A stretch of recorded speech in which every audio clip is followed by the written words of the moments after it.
रविंद्र सिंह भाटी एक युवा नेता जिन्होंने महज 26 साल की उम्र में निर्दलीय चुनाव लड़ा और जीत भी हासिल की। लेकिन क्या अब सरकार में उनकी चल नहीं रही? क्या वो अपने ही लोगों का काम भजनलाल सरकार से नहीं करवा पा रहे? और आखिरकार कौन है वो लोग जो भाटी का काम होने नहीं देते, या भाटी की सरकार में चलने नहीं देते, या फिर ये कहे कि भाटी को वो लोग बीजेपी से दूर रखना चाहते हैं? यहाँ आपके भी मन में यही सवाल आता होगा कि भजनलाल तो बीजेपी की कृपा से अभी नए नवेले बने हुए मुख्यमंत्री हैं, तो भला उनको रविंद्र सिंह भाटी से क्या ही राजनीतिक तकलीफ होगी, और वो दूसरों के कहने पर भी भला भाटी का काम क्यों रोकेंगे? ऐसे में सवाल तो ये भी बनता है कि भजनलाल आज इतने बड़े पद पर है, तो क्या वो चाहे तो भाटी के अटके हुए काम नहीं हो सकते? इन सब पर तो हम चर्चा करेंगे ही, लेकिन एक सवाल उनके बारे में लोगों के मन में यह भी उठता है कि जब भी वे कहीं जाते हैं तो आखिर इतनी बड़ी मात्रा में हजारों लोगों की भीड़ कैसे जुटती है? क्या यह भीड़ पैसे देकर बुलाई जाती है, या फिर इसके पीछे कोई बहुत बड़ी और कोई अलग ही कहानी इन मारवाड़ के रेतीले तपते ढोरों में छिपी हुई है? लोग तो ये भी जानना चाहते हैं कि चुनावों में तो इतना खर्चा होता है, खासकर जब बड़े चुनावों की बात करते हैं तो उसमें करोड़ों का खर्च होता है। फिर भाटी को ये पैसे कौन देता है? आज हम इसी पर विस्तार से बात करेंगे कि आखिर कैसे एक 26 साल का युवा नेता निर्दलीय चुनाव लड़कर जीत तो जाता है, लेकिन जीतने के बाद कैसे उसको दबाने की कोशिश की जा रही है, और कैसे उस युवा नेता पर एक ही साल में 3 मुकदमे दर्ज कर दिए जाते हैं।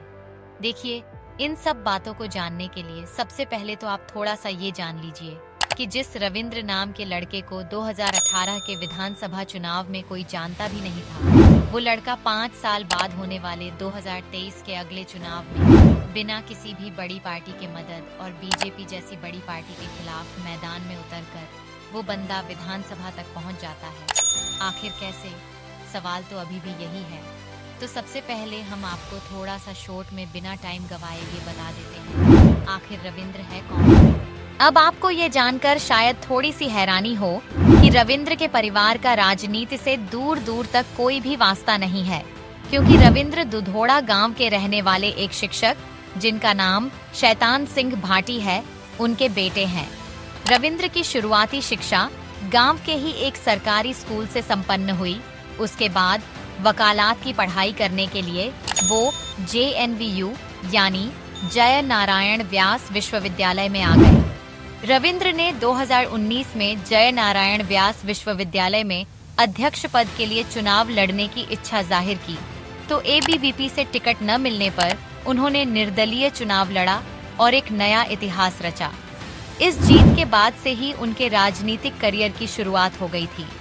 2023 में विधानसभा चुनाव में भाटी ने बीजेपी ज्वाइन की, लेकिन फिर एक बड़ा विवाद खड़ा हुआ जब उन्हें शिव विधानसभा से टिकट नहीं मिला और भाजपा ने स्वरूप सिंह खारा को टिकट दे दिया। इस पर रविंद्र भाटी ने फिर से बगावत की और निर्दलीय चुनाव लड़ा, और इस बार भी उन्होंने निर्दलीय जीत दर्ज की। भाटी की इस जीत के बाद उन्होंने बीजेपी को समर्थन भी दे दिया, क्योंकि उनकी विचारधारा बीजेपी से मेल खाती थी। लेकिन बात वापस यहीं पर आकर रुक जाती है कि जब भाटी ने बीजेपी को समर्थन दे दिया था, तो आखिर बीजेपी भाटी से क्यों दूरी रख रही है? तो अब आपको यहाँ पर ये समझने की जरूरत है कि बीजेपी कोई एक आदमी तो है नहीं, बल्कि कई सारे लोग का एक ग्रुप है। तो अब जाहिर सी बात है कि उसी ग्रुप में कुछ लोग ऐसे भी होंगे जो ये नहीं चाहते कि भाटी बीजेपी में आए। बस इसीलिए भाटी के साथ ये रूखा व्यवहार हो रहा है। एक उदाहरण के तौर पर जैसलमेर के बैया गांव में उनके संघर्ष और लंबे आंदोलन के कारण ओरण की भूमि, जो पहले कंपनी के कब्जे में थी, अब राजस्व रिकॉर्ड में ओरण के रूप में दर्ज कर दी गई।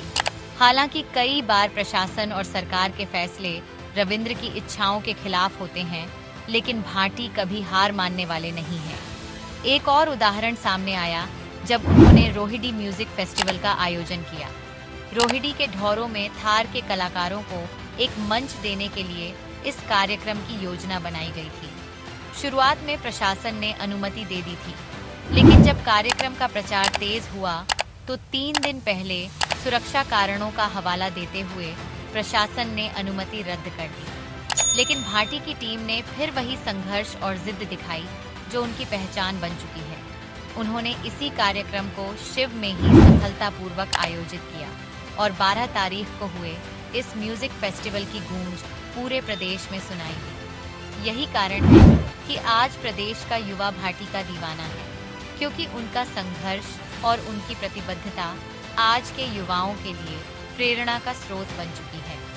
और अगर पैसों की बात करें तो रविंद्र सिंह भाटी ने खुद अपने कई सारे इंटरव्यूज में कहा है कि उनके चाहने वाले लोग और उनके दोस्त ही उनको चुनाव लड़ने के लिए पैसे देते हैं।